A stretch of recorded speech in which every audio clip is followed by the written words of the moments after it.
જય માતાજી મિત્ર, આજના આપણા નવા બ્લોગમાં આપ સૌનું સ્વાગત છે. ને આપણે તો મસ્ત મજાના રેડી થઈ ગયા છીએ બધા, અને આપણે જવાનું છે ગામમાં, કેમ કે આજ મારા ભાભી વ્રત ઉજવે છે, તો આપણે ગૌણી કરેલ છે, તો આપણે જવાનું છે જમવા. તો હાલો તો જો બસા બધા લઈ લીધા છે, બધા જવાનું છે જમવા. તો હાલો તો બધા જમવા અને ના જઈ અને પછી મળશું. હજી તો આપણે રસ્તો ઘણો પાર કરવાનો છે, કેમ કે ગારો છે બહુ, તો આપણે બધાને પગપાળા જવાનું છે. તો હાલો તો આપણે જઈ આવીએ, ના જઈ અને પછી મળીએ. તો રસ્તામાં આપણે આવતા હતા તો રસ્તામાં બદામડી મળી ગઈ છે, તો જો આપણે સરસ મજાની બદામ તોડી લીધી છે. અને જો કેવી બદામ છે, જોતા જ મોઢામાં પાણી આવી જાય એવી છે બદામ. તો આપણે લઈ લીધી છે બદામ ને. તો હાલો તો આપણે બદામ ખાઈ લઈએ. અહીંયા લીટો થઈ જાય એટલે આ વિડીયો ચાલુ થઈ જાય. તો જો આપણી ગાડી આવી ગઈ છે આપણને લેવા, તો આપણે એટલે સુધી હાલીને આવ્યા, આપણે બેસી જવાનું છે ગાડીમાં. તો હાલો તો ગાડીમાં બેસી જઈ અને જઈ ગામમાં. ફાઇનલી મિત્ર આપણે પગી ગયા છીએ ગામમાં, અને અમારા કાર્તિકભાઈ મેના છે રોવા. તો કેમ રોવાઈ ગયું ભાઈ? હાલો તો આપણે ઘરે જઈએ ને પછી મળીએ. ત્યાં સુધી કન્ટિન્યુઅર વિડીયોમાં બિના રહેજો. ગયા છીએ ત્યાં મારા ભાભી કરવા મેના છે બધાની ગોવણી, તો એ કરે છે સાંડલા. હાલો તો આપણે ગોવણીનો સાંડલો કરાવી નાખી અને કન્ટિન્યુઅર વિડીયોમાં બના રહેજો. તો આ બધા આવી ગયેલા છે, આપણે જ પાછળ રહી ગયા હતા, તો આપણે પણ આવી ગયા છીએ અને બેસી ગયા છીએ બધા. હાલો તો આપણે ગોવણી થઈ જાય.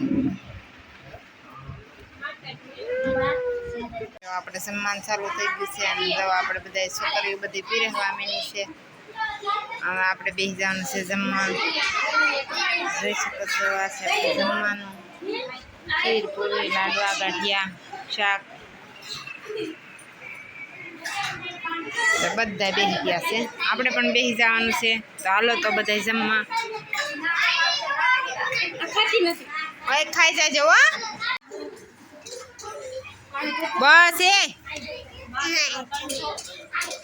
નિર્ભય અહીંયા જમવા બેસી જા. આપણે આ બાજુ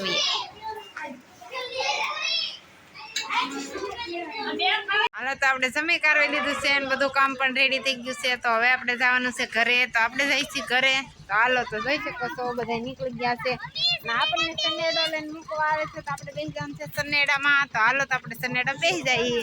આવજો, બાય બાય, ટાટા.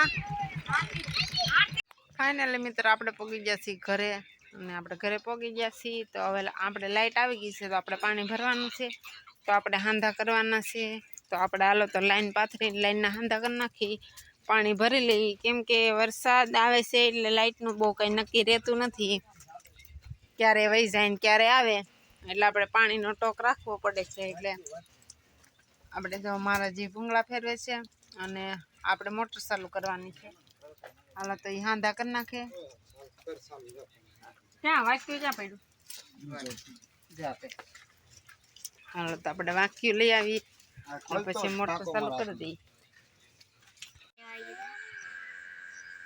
જો આપણે લાઈટ વહી ગઈ છે, તો અત્યારે આપણે સાંજનું ટાણું થઈ ગયું છે. તો આપણે સાંજે લાઈટ પણ નથી, અને આપણે બેટરી ઉપર લાઈટ કરી છે. તો જો એટલું અંજવાળું પડે છે, આપણે અંધારામાં સૂતા છીએ. તો આજનો વિડીયો આપણે અહીંયા જ પૂરો કરીએ છીએ, અને મળશું કાલના બ્લોગમાં. ત્યાં સુધી જય માતાજી બધાને.